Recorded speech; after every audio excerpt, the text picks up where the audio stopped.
Здравствуйте! Вы смотрите новости Татарстана. В студии Султан Нугайбеков, и вот главные темы выпуска. Снег идет с самого утра и не собирается останавливаться. Татарстан накрыл снегопад.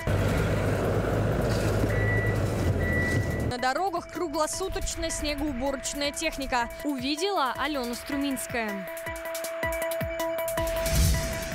Несмотря на инвалидность, лучшее бисероплетение и репортажные съемки. Ограничения какие-то по здоровью, это ни о чем не говорит. Подробнее о победителях Обилимпикса в материале с Ириной Сахаповой. Аншлаг в юбилей.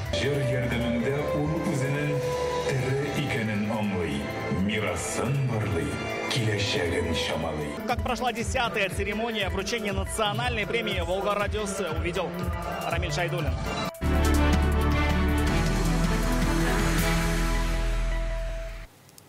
В Татарстане идет рост сезонных заболеваний. За неделю ковида стало больше на 14%, ОРВИ и гриппа на 25%. Так, на прошлой неделе в республике зафиксирован 51 случай гриппа. В связи с этим Рустам Минниханов сегодня поставил ряд задач по борьбе с распространением в Татарстане вирусных инфекций.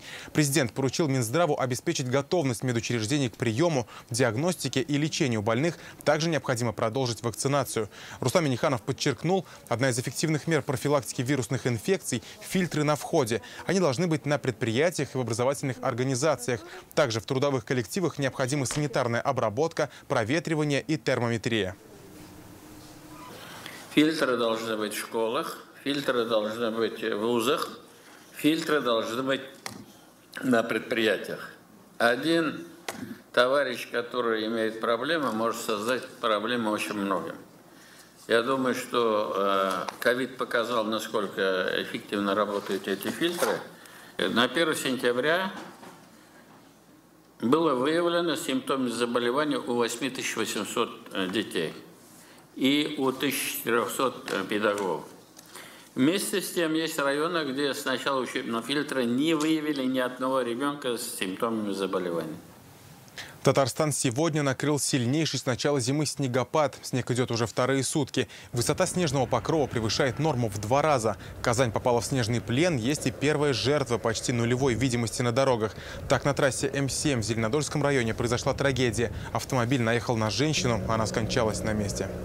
Водитель автомобиля Део Некси на 781 километре автодороги Москва-Уфа совершил наезд на пешехода, женщину 1949 года рождения, которая переходила проезжую часть в неустановленном месте.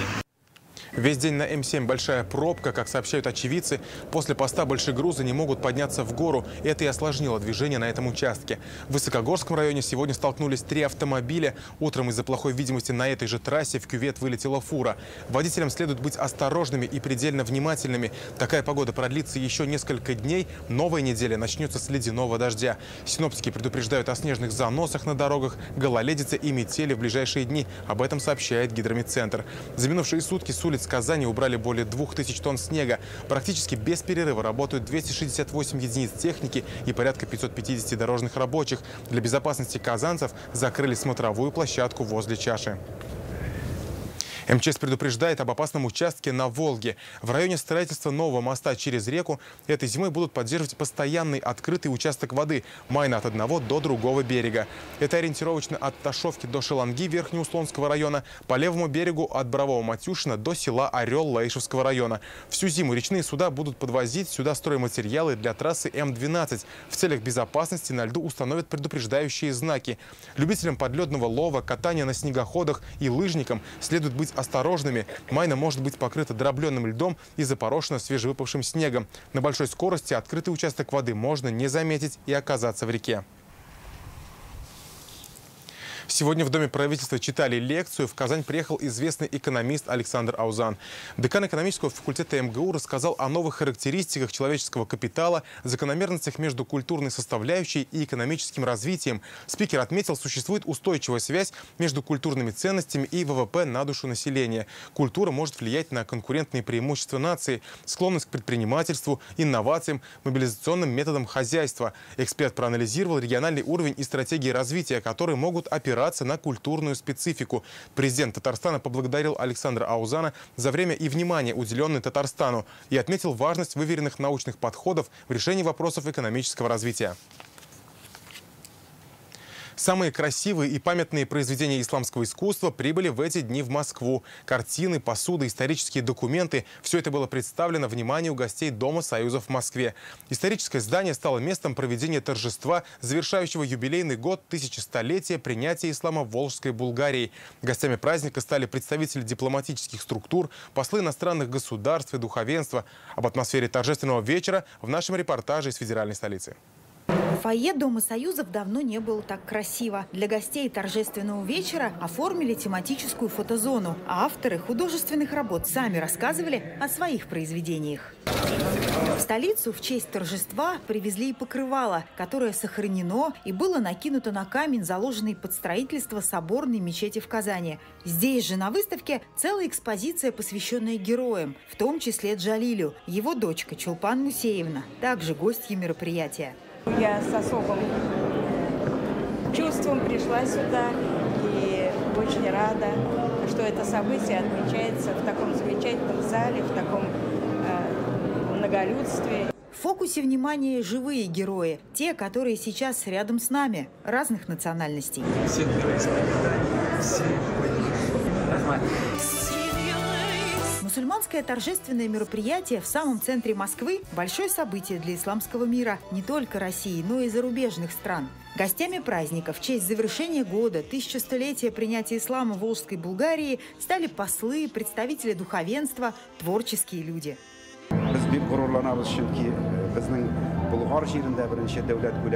Мы сегодня гордимся тем, что впервые ислам на государственном уровне был принят на земле болгар. Все, что представлено на выставке, на торжественной церемонии, и вся эта атмосфера, особая аура вызывает чувство гордости за нашу нацию, за нашу веру и, безусловно, дает уверенность. Все собравшиеся на это прекрасное мероприятие в центре Москвы в один голос говорят, как же быстро пролетел юбилейный год, но каким он остался памятным в нашем сознании. И вот этот вот завершающий концерт в Москве – настоящий большой подарок москвичам.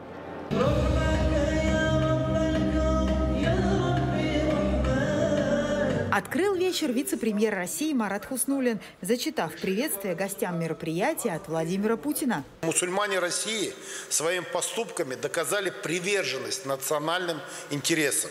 И в условиях специальной военной операции, наряду со всем российским народом, показывают храбрость и преданность общему делу. На каждом из нас лежит колоссальная ответственность за сохранение традиционных ценностей, за нашу страну и ее будущее.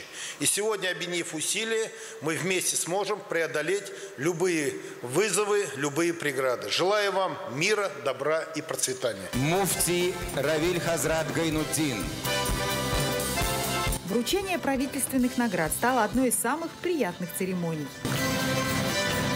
Весь год прошел под знаком юбилея. Президент Татарстана не скрывал. Все из задуманного сделать, полезного и важного, удалось. Бигзур Рахматовна, большие слова благодарности всем. Даже вот то, что вы вместе сегодня с нами здесь, это дорого стоит. Всем крепкого здоровья и успехов. Бигзур Рахмат, и успехов всем нам. Дина Газалиева, Матвей Шинкаренко, Дмитрий Шилов, Александр Ярошов, ТНВ, Москва.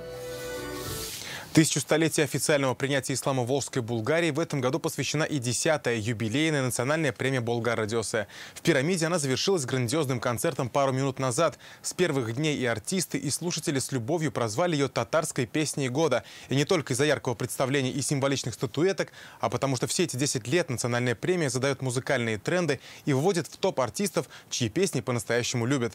Итоговый концерт же по праву называют событием года. Рамиль Шайдуллин узнавал, почему. Когда над Казанью разливаются родные песни, а в концертном зале «Пирамиды» сверкают золотые статуэтки, значит, этот день настал. Сегодня долгожданный концерт национальной премии «Болгар-радиосе». В 10-й раз со сцены звучат только лучшие композиции.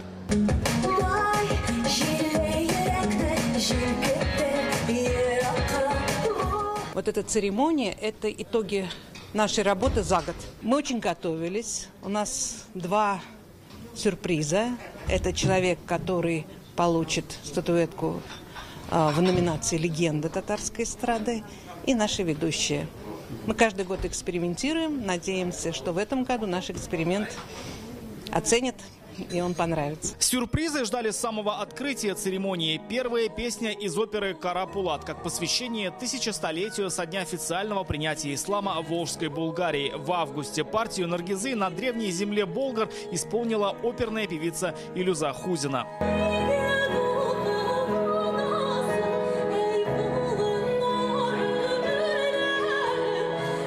К приятному удивлению зрителей она же стала и соведущей концерта.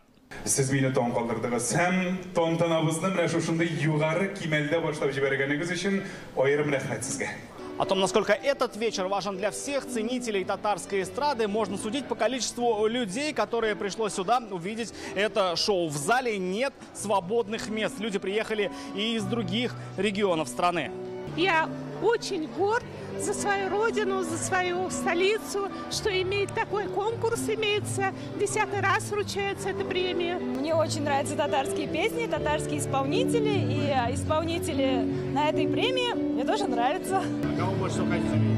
Ришата Тухватуллина. А это тот самый символ народной любви — золотая статуэтка. Обладать такой наградой значит практически внести себя в пантеон славы татарской эстрады. За 10 лет ее получали и признанные звезды, и начинающие артисты, но всегда те, кого любят в первую очередь слушатели. В номинации «Выбор слушателя» статуэтку получили Гульнас и Ильсур Шарипжановы. В номинации «Народная любовь» Ильсия Бадреддинова, а номинации «Самая народная певица» удостоилась Венера Ганеева.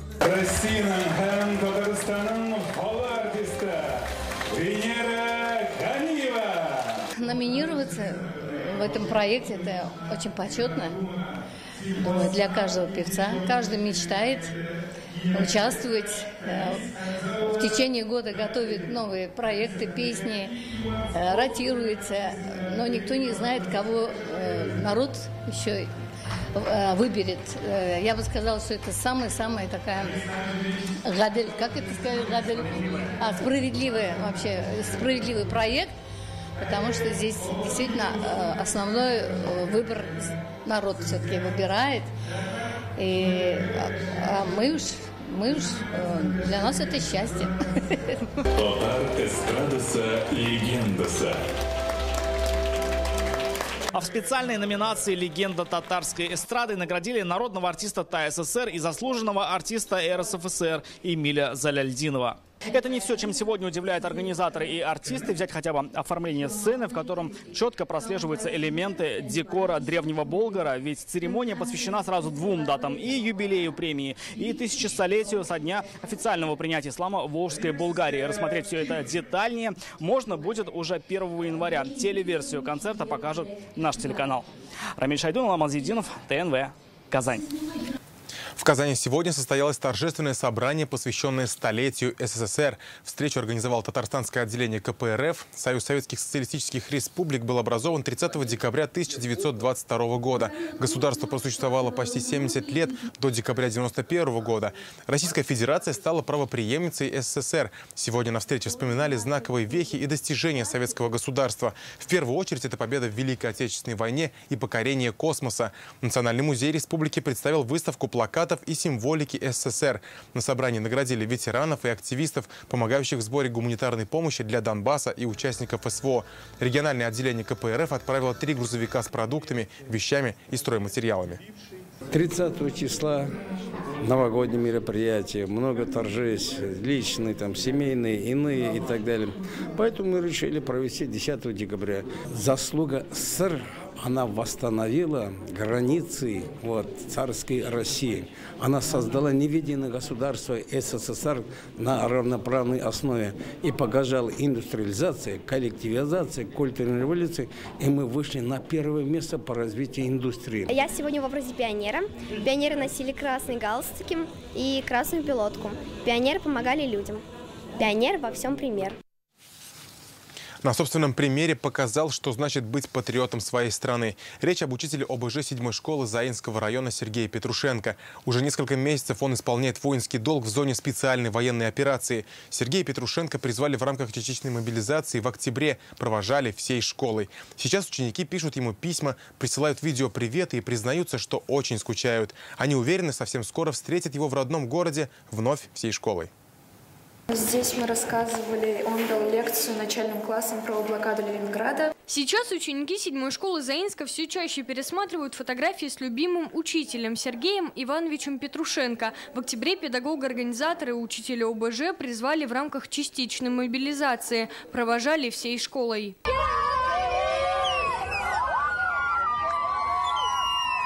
В этой школе предмет ОБЖ любимый для многих учеников. Ребята помнят каждое занятие, все уроки Сергея Ивановича. Он воспитывал в них любовь к родине. Сейчас его ученики – юные инспекторы дорожного движения, поисковики и юнармейцы. Ребята стараются быть похожими на своего любимого учителя. Сергей Иванович – это, наверное, мой самый первый друг из учителей вообще. Ну, самый родной учитель в этой школе. Он дал очень много знаний, очень много каких-то напутствий. Позвал меня в юнармию. С ним мы побеждали на олимпиадах по ОБЖ. Ну, он как бы понимал нас, и мы его тоже понимали. Мы были на одной волне. Алина, мы можем написать письмо с поддержкой. Любимым Сергея Ивановича называют и самые младшие ученики этой школы. Он часто общался с ними и проводил различные мероприятия. Так что одно из писем будет для мобилизованного педагога. Даже придумали, как будут его встречать. Мы ждем, что он вернется, и придем к его подъезду и будем все вместе встречать его. А пока до долгожданной встречи ученики отправляют Сергею Ивановичу свой видео-привет. Сергей Иванович, мы вас любим! Алена Струминская, Елена Маврина, Денис Ипатов, ТНВ, Заинск. Маленькой Адиле из Азнакаева нужна помощь. У малышки врожденная аномалия уха. Врачи поставили диагноз тугоухость 4-й степени, атрезия слухового прохода и микротия ушной раковины. Нужна сложная операция, ее берутся провести американские специалисты. Но сумма для семьи Шайхутдиновых неподъемная, поэтому родители обращаются за помощью к неравнодушным людям. Мы с вами помогали не раз, давайте сейчас не останемся в стороне. Как все дети в ее возрасте, она любит мультики и познавать все новое. Только в свои 3 года не может выразить эмоции словами. Говорит только «мама» и часто плачет. Врачи говорят, причин несколько: недоношенности, как следствие, отставание в развитии и врожденная аномалия правого уха. Адиля родилась с отсутствием правого уха. У Адили атрезия слухового прохода и микротия ушной раковины. Доктора нам сразу сказали, что необходимо будет оперироваться. Не разговаривает по причине отсутствия слуха. После обследования врачами детской республиканской клинической больницы семье посоветовали обратиться в Международный институт заболеваний уха в Калифорнии. Американские медики берутся вернуть малышке слух. Операция стоит 7 миллионов рублей. У семьи Шайхутдиновых таких денег нет. Просим каждого жителя, каждого человека помочь нам в нашей ситуации, оказать финансовую помощь. Пожалуйста, поддержите нас. Родители девочки надеются, что благодаря помощи добрых людей их дочь сможет услышать много хороших слов и красивых звуков, которыми богат окружающий мир. Светлана Звонарева, Альфия Иксанова, Алмаз Иксанов, ТНВ, Азнакаева. Их называют гордостью Татарстана. Речь о победителях национального чемпионата по профессиональному мастерству среди лиц с ограниченными возможностями здоровья. В ноябре наша команда из Москвы привезла 123 золотых, серебряных и бронзовых медалей. Участвовали ребята 40 профессий, от промышленных специальностей до педагогики и творчества. С некоторыми из них мы хотим вас познакомить. Асимметрию смотришь, чтобы было все. Альфинур Яруллина плетет из бисера броши, деревья и другие инсталляции. Увлеклась этим 5 лет назад в кружке реабилитационного центра для инвалидов. У нее проблемы с опорно-двигательным аппаратом. Бисероплетение принесло ей победу на национальном чемпионате по профмастерству среди людей с ОВЗ. В ноябре в Москве она быстрее и лучше всех создала брошь «Ландыш». Потренировалась, ничего, и справилась с заданием. 3 часа вот это все давалось. По определенным меркам, да, и по описанию, вот сколько рядов там, сколько там должно быть бусин. Сначала думала, не успею, вроде казалось, все там мало времени. Но ничего, еще раньше немножечко сделала. В Обилимпиксе Альфинур Яруллина участвует не первый раз. В 2020 году ей уже присуждали первое место в компетенции художественное вышивание. Я очень благодарна, допустим, Обилимпиксу, вот, ну, то, что есть вот это вот движение. Веру в себя, что ли, какое-то вот разнообразие. Твоя цель, Виталик, попасть как можно ближе к белому. И не дать мне поставить ближе. Можно ставить забор. Кресло никогда не было помехой в достижении поставленной цели, говорит инвалид с детства Алексей Завалишин. 10 лет он занимается боче. Сейчас тренирует людей с ограниченными возможностями здоровья в спортивном центре при мечети Ердем. Свои возможности показал на Обилимпиксе в Москве, только не в боче, а в репортажной съемке. Просто залез на сайт, открыл перечень того, что можно там делать. А мне всю жизнь нравилось фотографировать. И я решил себя попробовать в этой сфере тоже. Надо было снять репортаж об Обилимпиксе. Из 10 участников я занял 2-е место. Алексей признается, занять призовое место помогла его коляска. У меня есть преимущество, что я делаю все фото снизу. У ходячего человека нет такого преимущества.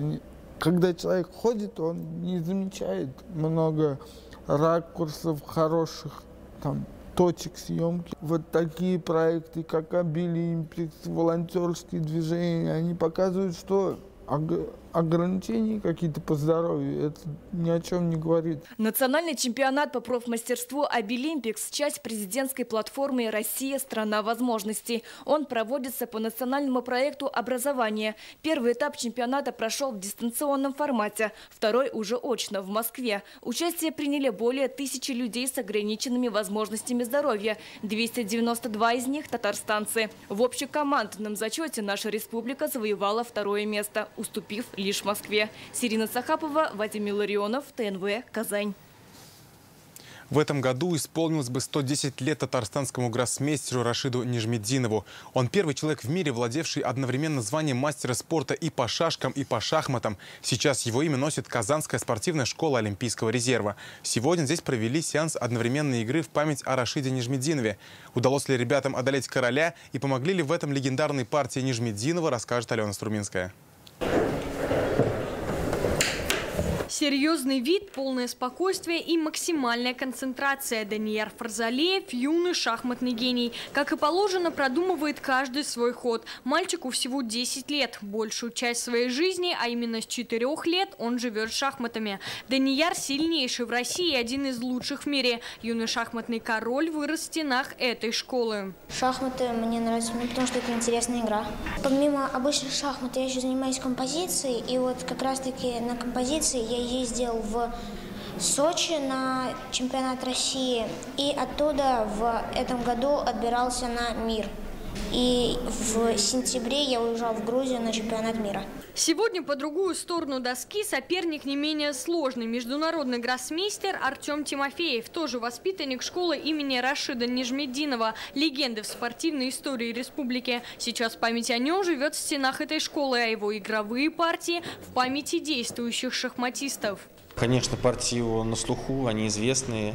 И даже вот прошло столько лет, а все равно их приятно пересматривать, и они даже дают полезную информацию, можно совершенствоваться по ним. На сеансе совместной игры 16 воспитанников республиканской школы по шашкам и шахматам. Многие уже проявили себя на международных соревнованиях. Это юные чемпионы Европы и мира. У меня дома есть книга с его партиями. Я периодически ее читаю, партии смотрю. Это нужно, чтобы, во-первых, творчество шахматиста знать, какие-то новые идеи из его партий взять. Он 5 раз был чемпионом России, выиграл Спасского, Таля.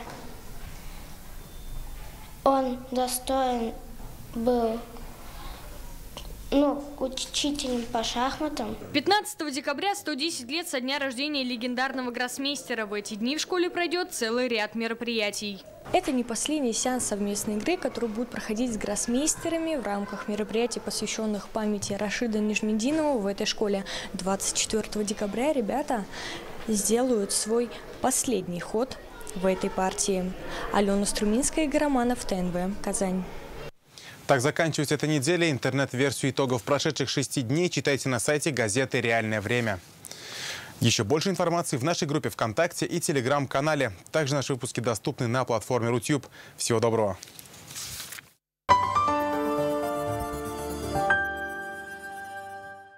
Ничто так не греет зимой, как выгодные предложения на премиальные внедорожники Exit VX. В Exit-центре РРТ с преимуществом до 740 тысяч рублей. Комплект зимних шин и сигнализация в подарок. Звоните 207-2080.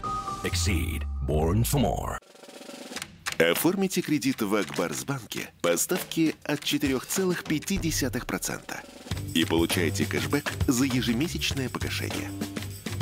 Оставьте заявку на akbars.ru.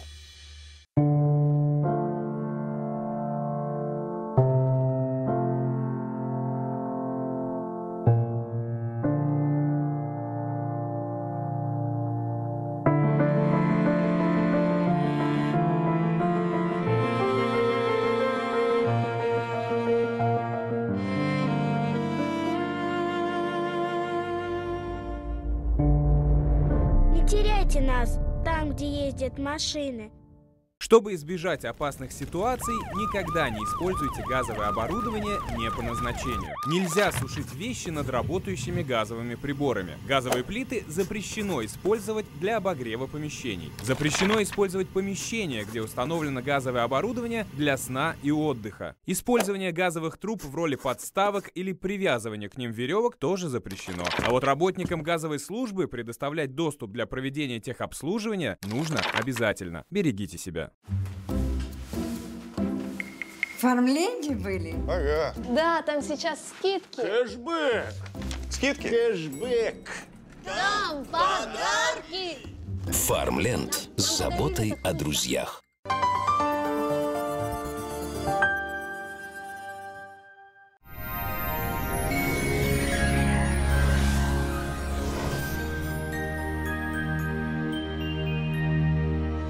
В декабре все деревья в серебре. Здравствуйте! Пришедший с Атлантики циклон расправился с морозами, и в предстоящие сутки температурный фон станет еще выше.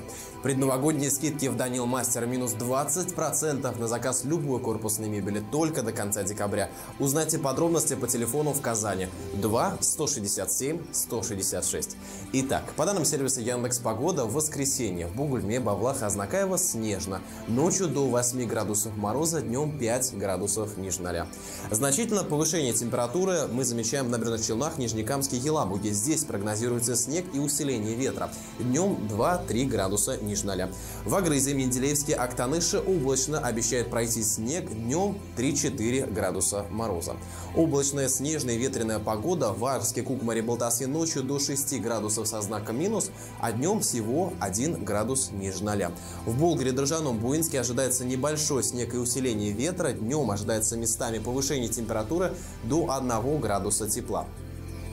В Альметьевске, Чистополе, Мадыше облачно, ожидается снег, ночью минус 6, днем около 2-3 градусов мороза.